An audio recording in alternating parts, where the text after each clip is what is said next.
All right. I'm not sure if this is working. Hold on one second. Yay. Okay. It looks like we are on. Greetings, magnificent souls, to the Attract Health, Build Wealth podcast, where we have open and honest discussions about ourselves. This is a place where we break down, break away, and break through codependency, allowing ourselves to attract health, build wealth, and live a peaceful life. We are tired of being sick and tired. We are tired, but we are not giving up. We know that there is something magnificent inside of us, and because we are fighting daily, hourly, and by the minute, fighting ourselves, our kids, our spouses, we have to do things differently. We have to break the cycle. We don't have a million chances. We have to be happy now.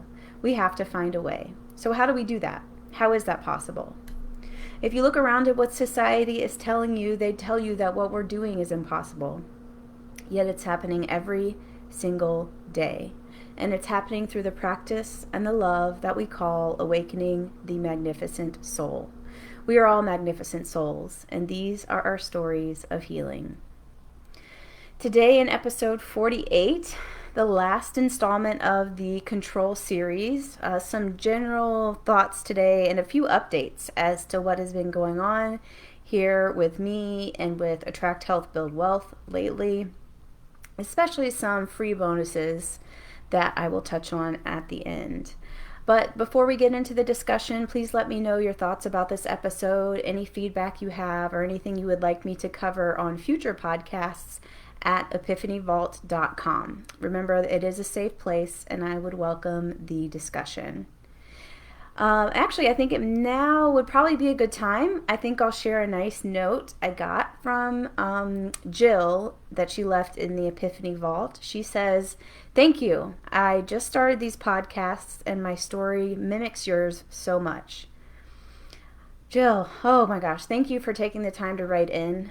I've said this before, and I'll keep saying it. I can't even describe to you how uplifting it is to hear from you. And it's really my goal to share my story and to help as many people as I can by doing so. So thank you again so much.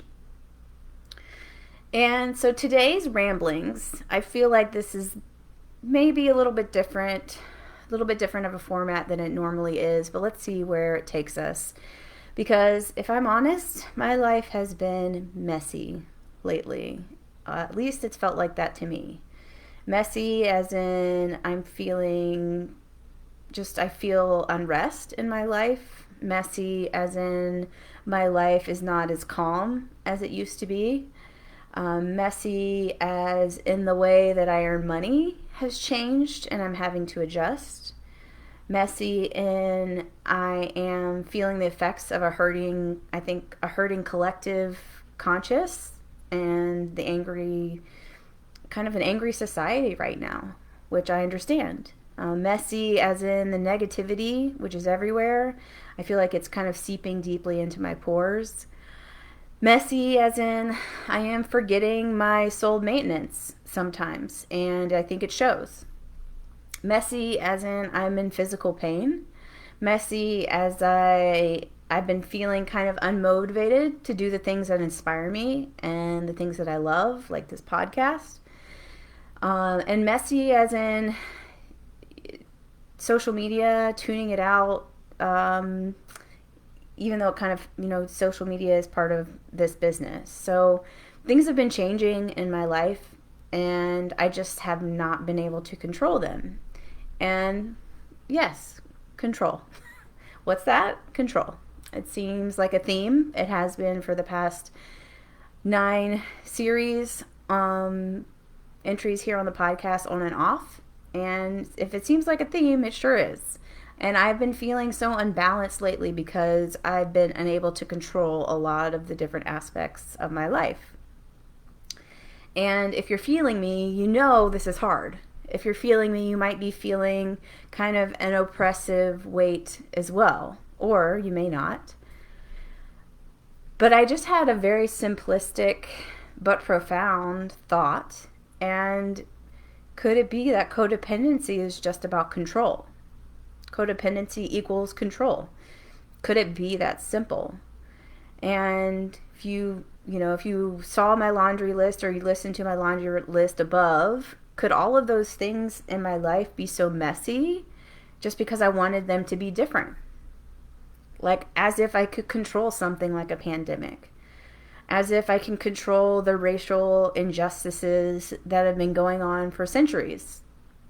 As if I could control really anything other than my own damn life. Or even more so, my own thoughts and feelings about my life. Again, how simple life seems when looking at it through this lens, when in reality, we know we can get consumed by all of this negativity. And really, it becomes a bottomless pit, as we all know. So in a codependent sense, control and fighting for control are unbalanced. They are all-consuming in codependency, whether we know it or not. We build our lives around wanting to control people, wanting to control outcomes, or wanting to protect ourselves from all the pain that this causes.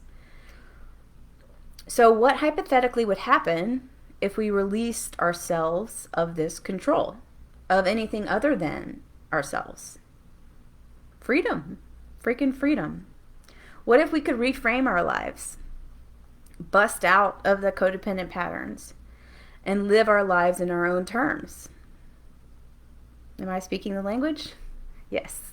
Jackpot for me. It hits hard, real and hard for me because it hits home. And I'm wondering, how does it make you feel?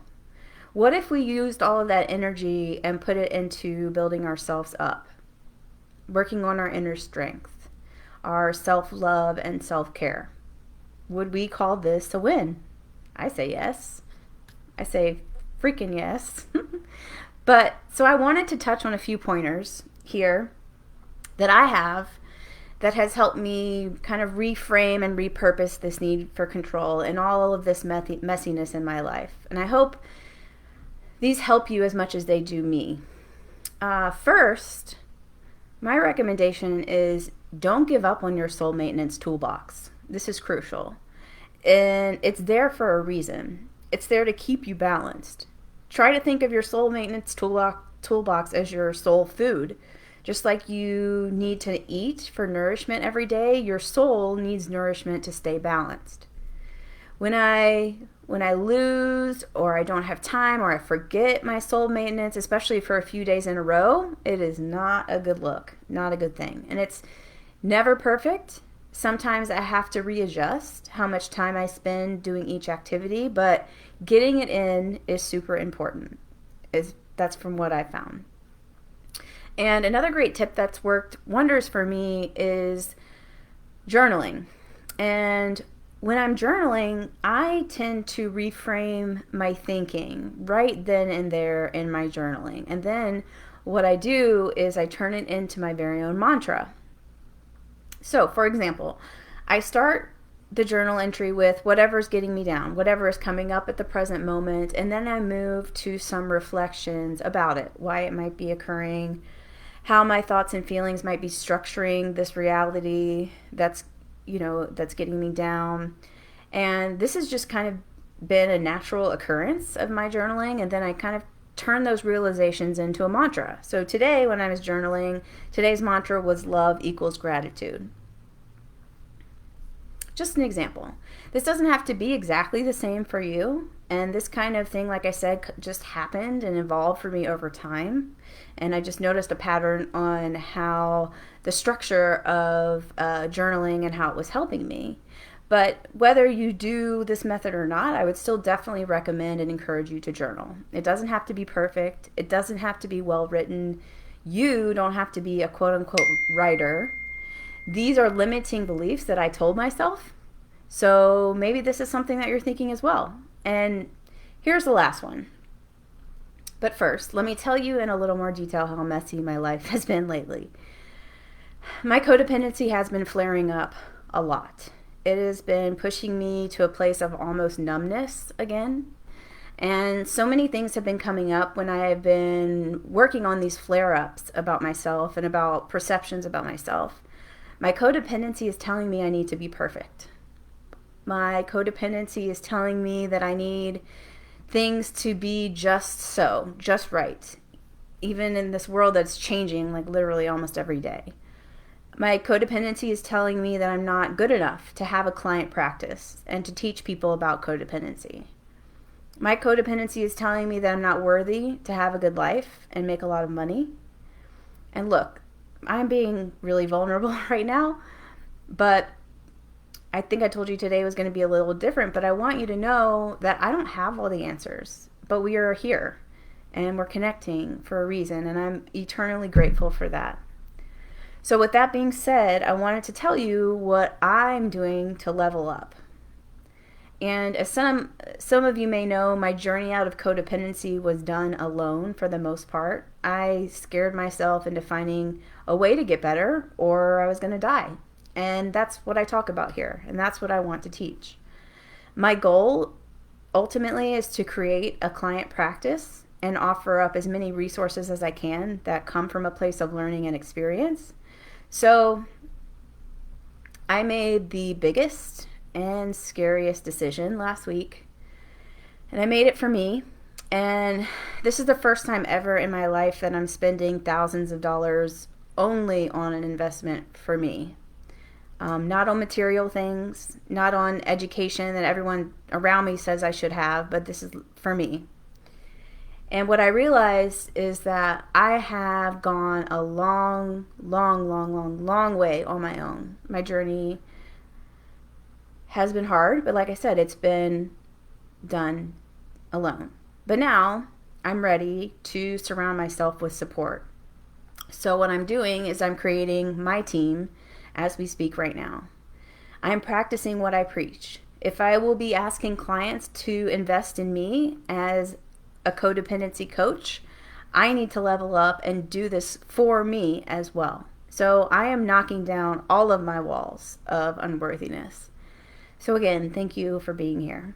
With that being said, a few new things, and in closing a little bit today that I have released already. And for the first thing is I put together a codependency meditation audio, and you can find that at magnificentsouls.com.